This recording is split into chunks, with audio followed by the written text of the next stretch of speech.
What's up there, Workforce? Chris here with Work to Game, and I haven't gotten a chance to do a community feedback in a while. So for any new faces around here, this is basically where we get to go back and talk through a video that had a lot of discussion around it. Brian and I love the discussion. We try to engage with each and every comment in the comment section. We don't always keep up, but sometimes it results in a whole interesting back and forth long after we put out the video, where we kind of have to record it without knowing, maybe some interesting points that you guys have, or honestly always being able to do a good job representing the other side, because especially in opinion pieces, which are usually the red border, the let's discuss border, that's going to have an amount of bias in it. That's going to have an amount of like, this is how I feel about this. And so even when we try to present what's going on and then our opinion, sometimes our opinion can kind of bleed in there, and the comments section results in that. So I do want to say a little bit of introducing there. Today we're talking about the A Realm Reborn flying video, where there was speculation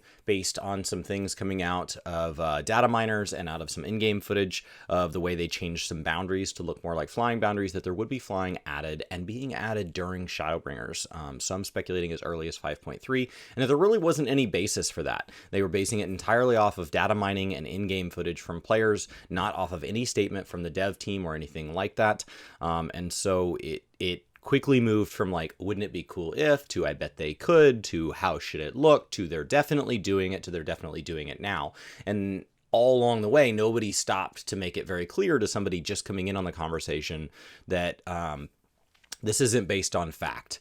And so while it might come true, it also might not, and you're setting people up for a lot of disappointment around something that really doesn't need to be added to the game for it to be incredible. It really doesn't need to be there. So let's go ahead and dive in on some comments. I do first want to say thanks to a big sponsor of the channel here, Shadow PC. Brian just put out a video recently of them changing their pricing model and becoming available in all 50 states. Just got a lot cheaper. So there are a lot of great cloud streaming services out there, but if you're looking for one that'll allow you to have mod support and really have basically a whole physical PC there in the cloud, Shadow PC is a great option, and it's been incredible for Brian and I. I know I literally run games in it while streaming from it, and that allows my personal computer to have a video mid-edit and things like that. So link in the description below. Big thanks to them, and definitely feel free to go over there and use our code to give it a trial if that's something that interests you. So the first comment, Baked Weeb, people don't go to those zones. That was a quote I said.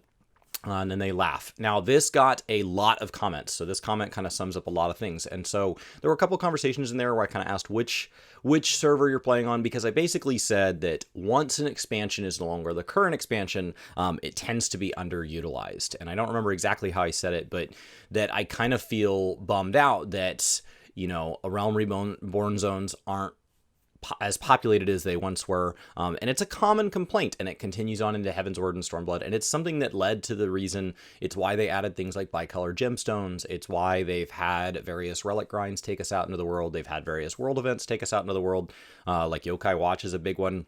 Blue Mage breathes a breath of life into the world for very brief moments when they add things to that. But in general, the vast majority of days, on the vast majority of servers, there aren't people in those zones. Now, one of the big things is that people pointed out on newer servers that's not true, because newer servers still have a younger population, so you have people going back and leveling Gathering for the first time. Sprouts, so when you have new players to the game, they play in old zones. Well, of course they play in old zones. You have to play through them. The main story forces you through them. So, I don't really count that as player population, because that's not sustainable, right? Every player using each zone once, I guess, wasn't the point I was trying to make. So maybe I didn't make that clear. It's that I have no recurring reason to go back there. Yes, Gathering has me go back there, but Ishgard, if anything, has made Gathering and crafting, it's so fast to level them now that only a select few really need to go out and gather those materials, and then all those crafters can level up. So I don't really know that it encourages... Nothing encourages like a healthy, sustained relationship with the old zones. And when we're in them, it's nice that a Sprout gets to see a Gatherer run by on a mount. And if you put us on flying mounts, we're going to fly right over the top of them. So, Meshuga. I'm for it as long as it is accessible after you unlock the ability to find the Aether Currents in Heavensward as it currently is. I think keeping this restriction is important for the new player experience so they can appreciate flying more once they unlock it. Returning to the ARR zones after being able to fly everywhere else feels so slow. Keep in mind there is increased mount speed available there. Might also be fun if they added hidden spots to areas that could be accessed with flying in these older areas. I honestly, I think that last part's the only reason they would do this. I don't think they would go through the effort of rebuilding these zones and adding flying, especially if they wanted to put in Aether Currents and tie it to existing quests and things like that, if they weren't going to then use that at some point to be able to add something that wasn't accessible otherwise. Doesn't mean they couldn't add flying and then be like, we added it for no reason. But then all of a sudden there's this event where something takes place in the sky. But it does feel like, why would you go to that effort to build something absolutely that powerful and then be like, and we're never gonna use it? I would think you would use it as a design choice. So that way, main story quest taking us back to an old zone, or possibly a whole expansion theming on old zones, or a new beast tribe or something like that, being available on a plateau or an island or something that is only accessible with flying makes sense. I do think they would want to protect the new player experience, especially since they're going through the action with 5.3 of rebuilding the new player experience a fair bit, making the main story quest more palatable to somebody who just wants to come in and play the stuff that they're seeing on Twitch, and just come in to play the stuff that their friends are telling about and that they're seeing in trailers. And that one, has been the point of so many accolades, right? Being the top of the Metacritic score last year had nothing to do with the ARR experience. It had everything to do with the Shadowbringers experience. So people wanting to come in and get to that, the new player experience does need to be protected, but it also needs to be sped along. I don't think flying is one of the things that would do that, I guess, appropriately. I don't know. That's my opinion. It's an interesting... How they would unlock it is interesting. I would assume it would be tied behind something much later. If they ever added it. Nozaki says it would be great if they started throwing troll asset names into the files just to mess with data miners, green mage job gear, skills, etc. It's always nice to learn more ahead of time, but people take this stuff way too seriously. In regards to flying, I always thought it would be a ton of fun to see the old zones, but from the air. Like you said, they were never designed to be... that was never intended to be a thing, so if people are thinking they can just hit the switch and magically have the epic Raktika experience in Black Shroud, that's just not going to be a thing without a massive amount of effort. Honestly, I think that's why World of Warcraft had the Cataclysm. I think they got into some zones, well, it at least helped, is it gave them a design decision where you get into a section of the Black Shroud and you're like, wow, we added roofs to all these buildings, we added canopies to all these trees, and it doesn't look quite right. I wish there was like a bigger branch going right there, and I wish maybe that building moved a little bit like this, and how do I do that and stay true to the old zone? And it's like, well, lore-wise, you just say something came through and tore the old building down, and some new trees grew, and time has passed. You're like, oh, okay. That lets them kind of come in and design a more Raktika experience for the Black Shroud without damaging Black Shroud. And then in some zones in World of Warcraft, they have the ability to go back and visit things as they were. And so you can have a newer version of the zone that is better and meant to give that Raktika experience. And then if you want to have people go back, maybe a lot of time has passed and you want to have people go back, you can have an NPC do that. So, as for the data mining thing, I think they do try to mess with data miners. I think at the end of the day, that can't be their sole focus. And so, data miners figure all this out. I have really mixed feelings on data mining. Honestly, just as a general across the board rule in life, I really feel you should be largely allowed to do whatever you want as long as it doesn't negatively impact someone else. And I think where I'm starting to have frustration with data mining in this community is that it's negatively impacting other players' experiences. And not right away, right? You're giving somebody that they say they want, but then they're ending up hurt later. And if you had not given that thing to them, they wouldn't have been hurt. So I think that it's causing needless drama, it's causing needless frustration, and it's spoiling the experience for people that don't want it spoiled. So if you want to data mine entirely in your own home and keep it to yourself and speculate with a friend that you go out to dinner with, that still doesn't bother me. But when people start posting it out to Reddit, and the next thing you know, they're telling new players that this is how things are going to be, somewhere in there we've crossed the line, in my opinion. And last up, Neo Bahamut, your cons on flying are born out of a game that isn't Final Fantasy XIV. Teleportation already killed exploration, and flying is unlocked after you've explored the zone regardless. You simply pulled the cons off of WoW and slapped them onto Final Fantasy XIV with no sense. Overpulling? Where? Flying to a quest target? You need to finish 95% of the quests anyway. What you said applied to WoW, but Final Fantasy XIV built flying in another form since the inception. Flying was the reward to completing a zone, and in fact, the currents were handed to you at the end of quest chains, not at the start, which, by the way, was a compromise with the community. Also, I'd rather people stop saying that flying was what caused sub-losses in WoD. The flaws in that expansion wasn't flying alone, and thinking that they had so many losses because of it is dishonest at best. So there's a lot of good points in here, so I tried to read it slowly here. So, as for why I compare Final Fantasy XIV to WoW so much, honestly, they're just the two closest to each other. There isn't a game closer. And so when you look for an example of something having happened, you know, like, hey, what would happen if?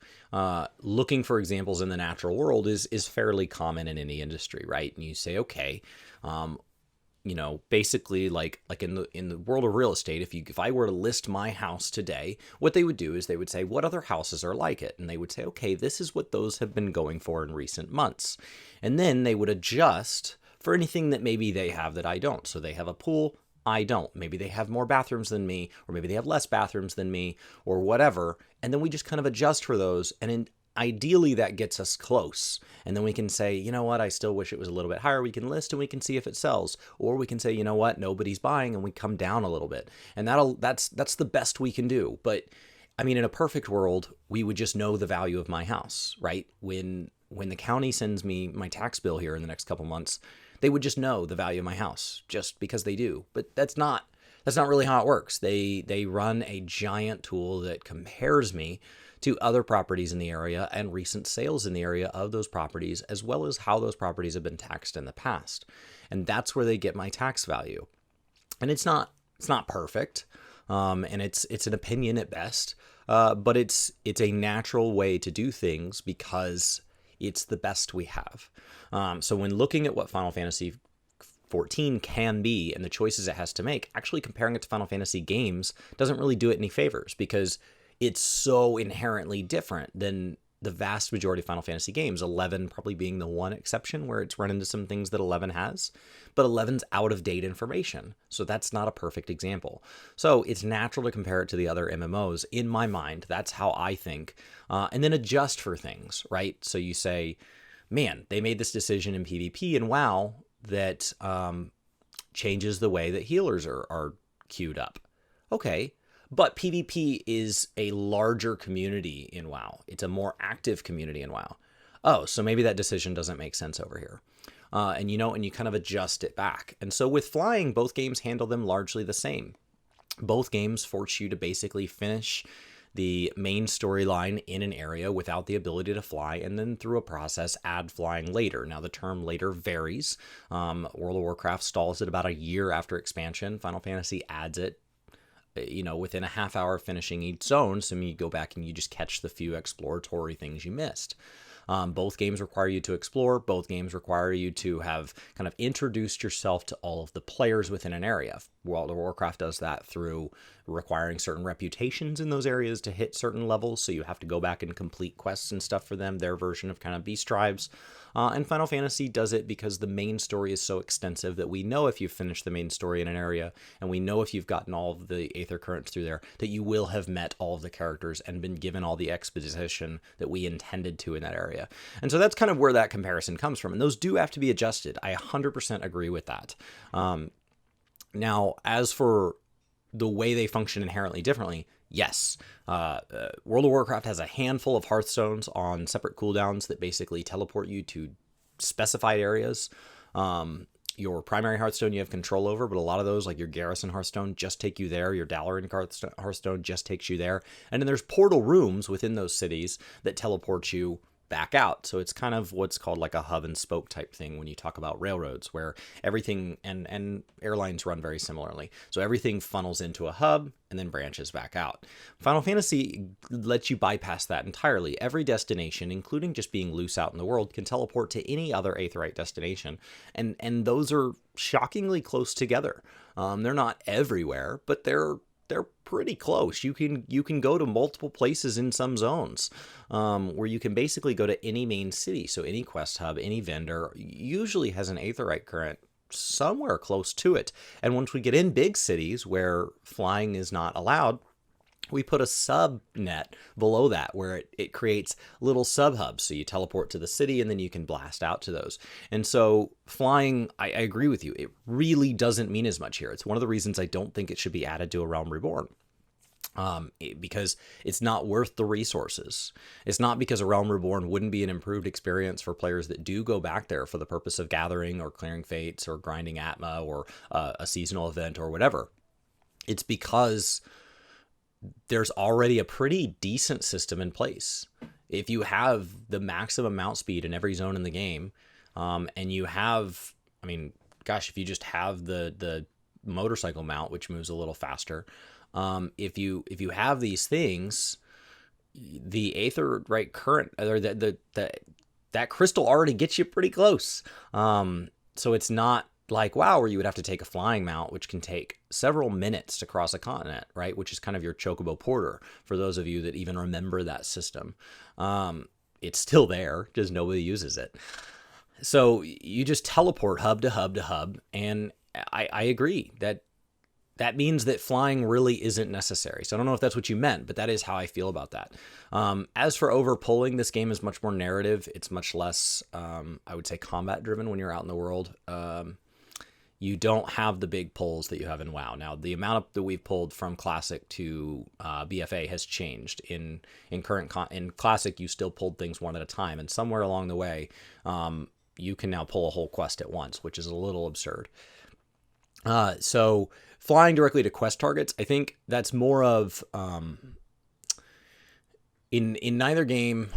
In the past in WoW, you had flying unlocked, so you could fly directly to it, but really what I'm talking about is that it changes the pacing of the game when they add something later. So the ability to fly to fates for bicolor gemstones just makes that feel so fast. The ability to fly straight to a hunt, instead of you questing and like seeing people kind of stream by and all that, they're way above your head.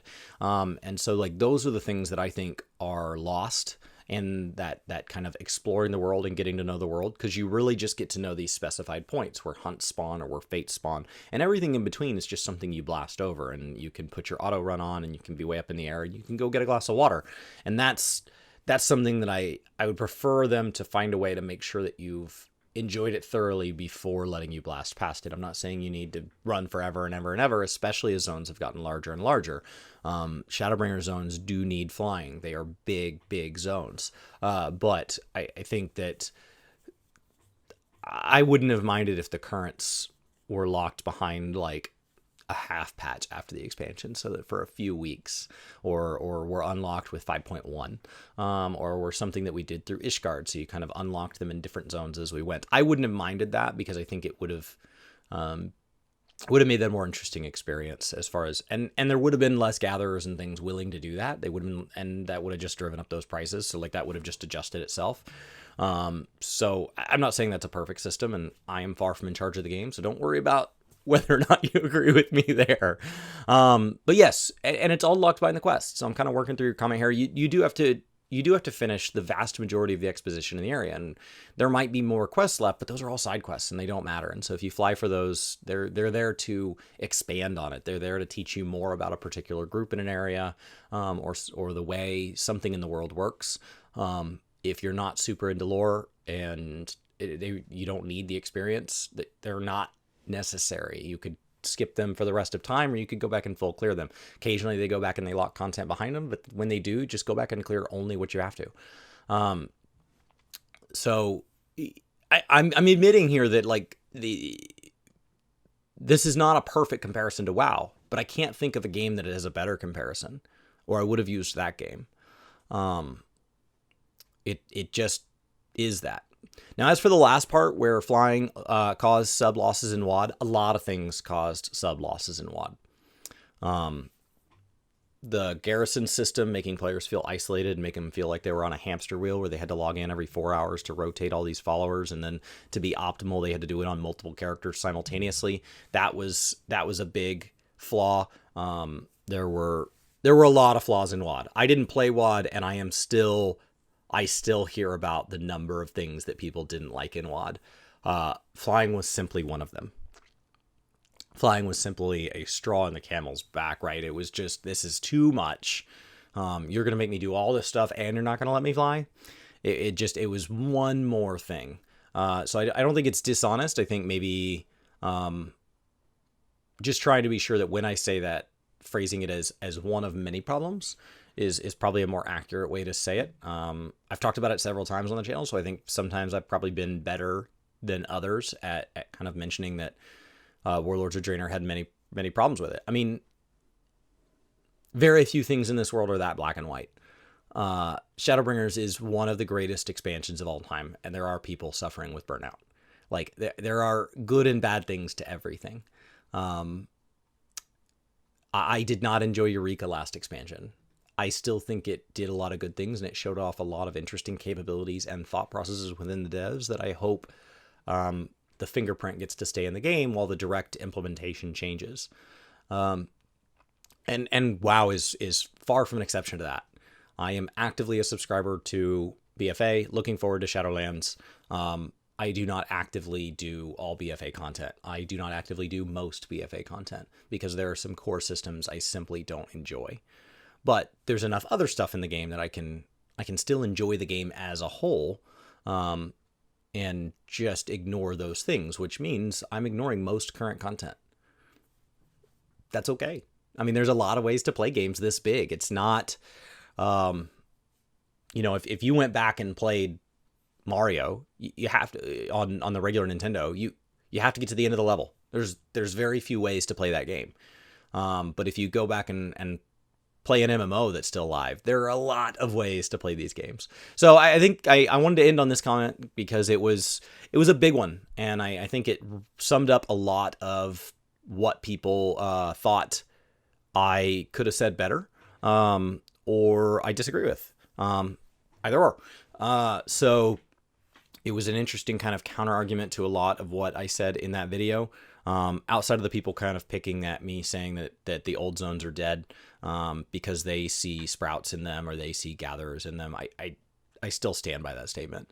I mean, you can try to prove it wrong that there are some people, but compared to the total population of the game, the open world in this is an area that struggles, especially in non-current expansions. And I not only stand by that, it is something that the dev team has said that they feel too. So if you are on the other side of that, just know that they are actively always looking for ways to drive people out into the world. So you may feel that that's a fruitless race because people are already out there, but I'm telling you, they disagree as well. And they're looking for ways to keep us out in the world and keep us engaged, because they also see that people just jump straight into instances or port just straight to where they need to go, or they sit in town. And there's not the level of like social fabric interaction evenly spread that there could be, and that's okay. I mean, ocean fishing has breathed a lot of life into Limsa. That did not change anything about the way we deal with the areas of Lenosha. I mean, we literally take off from that one point and then we're on those boats. And we're looking out over Costa del Sol, an instance of it, but I bet we could be looking out on the real thing and it would be just as blank of beaches. So anyway, that was a long answer to that last one. Thank you, Neo. Thank you, everybody that commented on that. We tried to respond to a lot of those comments. That video got an interesting level of response, and I appreciate it. It's been a couple weeks. I've been busy, hard to get these out, and I'm sitting down to record a couple more today. So hopefully you guys like these community feedbacks. It's just a chance to come and continue the conversation with you. It's something that I really enjoy doing, because sometimes I feel like I say something in a video and then you guys say something and I'm like, oh, I wish I could go back and add that to the video. And this kind of allows for that conversation to continue. So if we want to continue on further, let me know in the comments below. Maybe maybe you still disagree with me. Maybe I've still missed the point of the problem with people, data miners saying they're going to have flying added to ARR. Is the problem that they're going to, they would ever add flying to ARR, or is the problem the data mining? And maybe I've missed something there. Thank you. Have a great day. My name's Chris with Work to Game, and I'll see you next time.